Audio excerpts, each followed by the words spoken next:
Take two. Jay, what you doing? This time Jay's ready. Torch. Torch. Chiwa, what are you doing? Chiwa's working on Pandora. It's not even his spark drive. It's on his roof. Spark drive 6 then. So we've been working on our beast to get our rollback tow truck thing sorted out. We've made some pretty good progress. Still got to work on the suspension, but for now we've got the rollback part working, and it's going to work something like this. Rolly, rolly, rolly. Wait, let me just it needs a little bit more weight in the front. Well, actually, no, it's fine. I can lift the wheel. And drive off, and then put it back up again. I love how it pulls the car backwards. Come on. Yo, let's go a bit steep there. Why is it not working?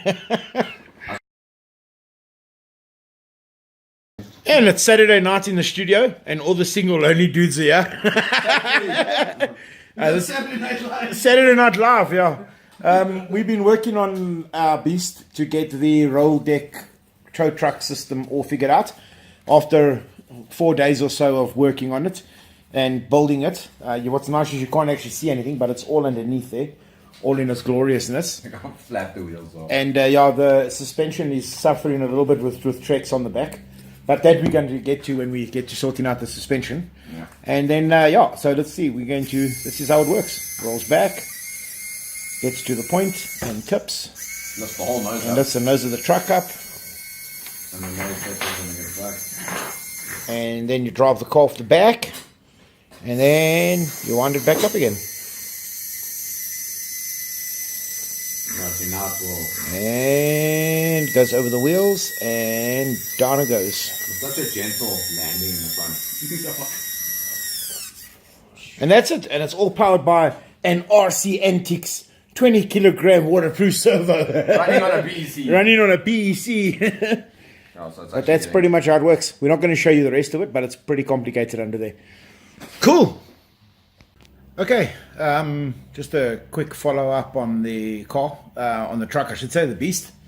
So this is now the final ramp that we've built. It's 1.6 millimeter aluminium with a 20 by 10 side skirt bolted on all nicely with some stainless steel bolts down the side. And look on the side profile, it looks the part, and it's big enough to take the TRX4, which is probably about as much as you can load on here.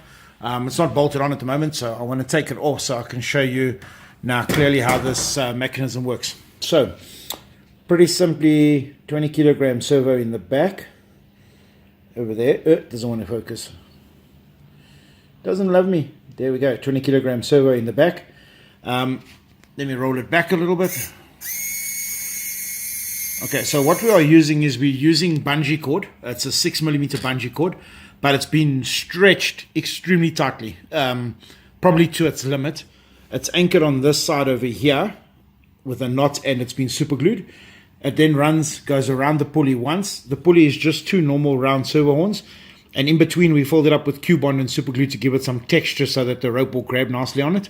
It makes one loop around, it then goes to the front, and it's anchored on that point over there, which is then on the rail. And that's it. So pretty much it's the motion of the cord going around to there and back that makes it run backwards and forwards on it. That's a simple way of doing it. It took us a while to get the right cord. We tried ropes and stuff, but this bungee cord has got lots of grip, and it holds nicely onto the servo horn. So let's just put it all the way back in again. I'll show you something on the back as well. Something else that we added on the back, this bar was here. We added two pulleys, so that when it extends all the way to the back and the pulleys touch the back touches the ground, it has the pulleys to roll on, which makes it obviously a lot smoother, and it's not going to hook up anything on the back. All right, so let's roll it back and see it in action. So that's the first extension coming out, then it stops, second extension rolls, and it keeps going, keeps going, keeps going, keeps going, keeps going, keeps going, and that's all the way to the end. Obviously with a plate on the back, it will then fall down like that. And that's the idea. So you then get a long loading ramp like that. Once the vehicle is loaded, you just simply Reverse the servo. And it pulls the tray back up and it goes down.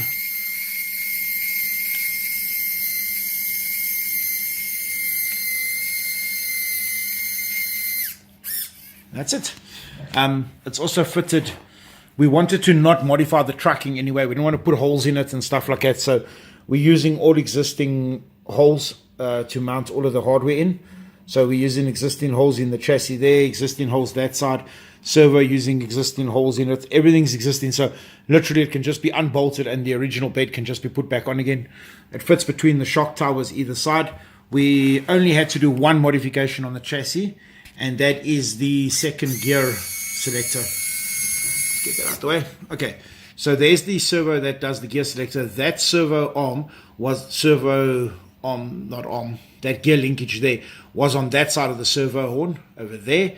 We had to move that to this side so that it could still operate freely. It has to have this little plastic support. This plastic support was there, so we 3D printed a small little piece of it and we glued it on so that it still has this to stop this lever from falling left and right inside there, so that it keeps it nice and straight so the gear selector moves up and down. So what the next thing to do is I do not like wires running in the chassis, so I'm going to heat shrink all of these wires up. I'm going to extend them to get them all the way through to the front of the car, so that it all looks neat and tidy. And then motor and ESC are in. Motors in and steering servos in. Bit of a long truck. Lift up the cab. And there we go. Okay, so inside we have a 70 turn brushed motor, and we have a 15 kilogram metal gear servo for the steering. Other than that, it's exactly how the truck comes. And then basically it's clean up, fit everything, and take it for a test drive, because we still have not driven it yet, and it's been a lot of work to get this all to work. And then we want to take it for a drive and see how it works. Cool. Okay, I've attached the bed on the back of the truck, and I'm going to roll it back so you can see the action with the bed on. You can see when it goes down, I'll show you the bearings touching. It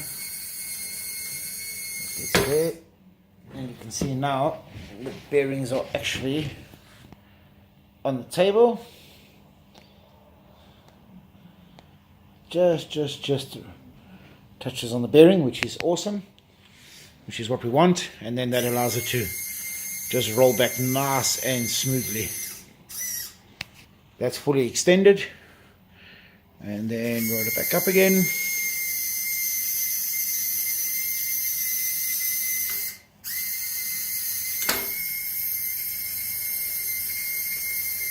And back on. So yeah, that's what it looks like. It's a huge bed with that big car on. But we wanted to tow the biggest car we have, which is the TRX4, so that's how big it's going to be. Cool.